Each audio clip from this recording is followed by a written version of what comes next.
Cuba, após sua independência em relação à Espanha, passou a ser tutelada pelos Estados Unidos, que por meio da Emenda Platt de 1901, inserida na Constituição cubana, passou a controlar o país e a tomar para si as terras cubanas para apoios militares e bases navais. Fulgêncio Batista, ditador que já governava o país há certo tempo, deu um golpe em 1952 para continuar no poder após ser derrotado nas eleições. Apoiado pelos Estados Unidos e submisso a eles, o governo de Fulgêncio foi marcado pela corrupção, pela extrema desigualdade econômica e a violenta repressão contra seus opositores. Nesse contexto surge Fidel Castro, um dos líderes de oposição a Batista, organizando uma guerrilha que, ao mesmo tempo que conquistava territórios, prestava assistência às populações locais, o movimento obteve imenso apoio popular e tomou o poder ao chegar em Havana, já abandonada por Fulgêncio Batista. Fidel Castro se tornou presidente e suas primeiras medidas foram a implementação da reforma agrária, a diminuição dos preços dos aluguéis, a expropriação de empresas estrangeiras e a perseguição aos grupos conservadores de oposição. Ernesto Che Guevara, um dos líderes do movimento de guerrilha, foi um grande colaborador do novo governo, ao executar o projeto socialista e impulsionar o crescimento econômico.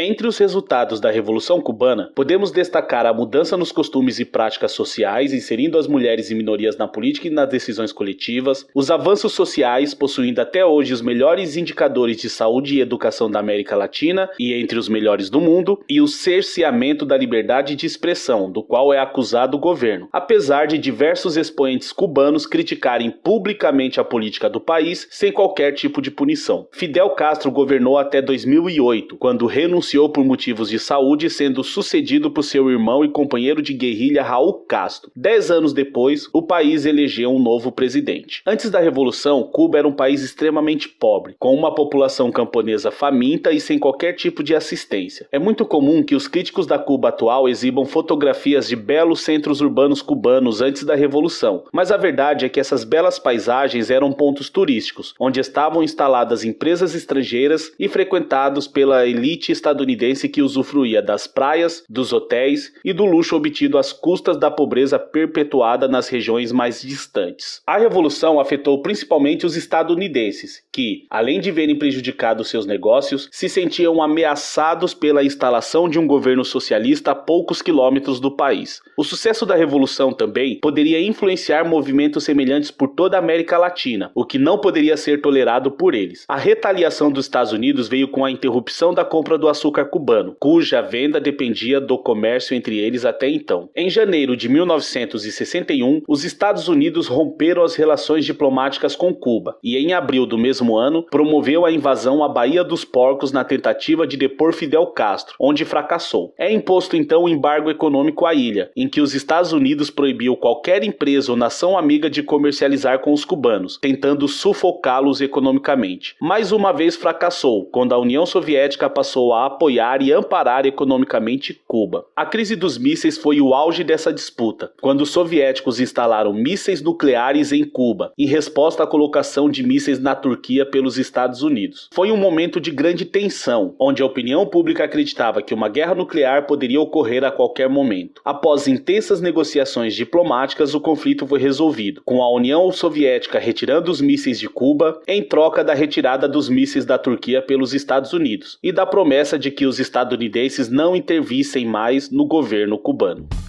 Muito bem, termina aqui nossa videoaula. Espero que tenha sido esclarecedora para você. Não deixe de curtir esse vídeo e se inscrever aqui no canal. Nos vemos em breve. Um abraço e até a próxima.